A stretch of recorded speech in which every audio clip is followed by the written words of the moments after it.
Regardons du côté du ciel congolais à présent pour un événement très attendu. La République démocratique du Congo a lancé sa 3e fusée Troposphère 5. Bernard Aparis et Francine Mokoko à Kinshasa. Plus lourde, plus haute, plus puissante. Après 3 mois de recherche, l'équipe de l'ingénieur Jean-Patrice Keka a mis au point un nouveau prototype de fusée, la Troposphère 5. Les ultimes réglages se sont déroulés sur le toit du labo avant de mettre une couche de peinture. C'est le 3e tir d'une fusée pensée et construite par cette équipe de chercheurs congolais, un travail encouragé par les autorités.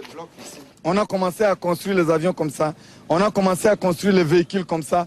Tout commence par, n'est-ce pas, une petite aventure intellectuelle, une petite folie, un petit rêve, n'est-ce pas? À partir de là, les grandes choses peuvent se faire. Maigre moyen, mais grosses ambitions. Le but, atteindre une altitude de 36 km à une vitesse 3 fois supérieure à la vitesse du son, avec cette fois une innovation. Nous voulons envoyer un rat dans l'espace jusqu'à 36 km. Et ce rat, ça sera un premier être au niveau de la République démocratique du Congo. De nombreuses personnalités ont fait le déplacement à Menkao, à 150 km de Kinshasa, pour assister à l'événement. Le pas de tir s'anime, les heures tournent, le décompte se perd dans la nuit, déclenchant un véritable feu d'artifice.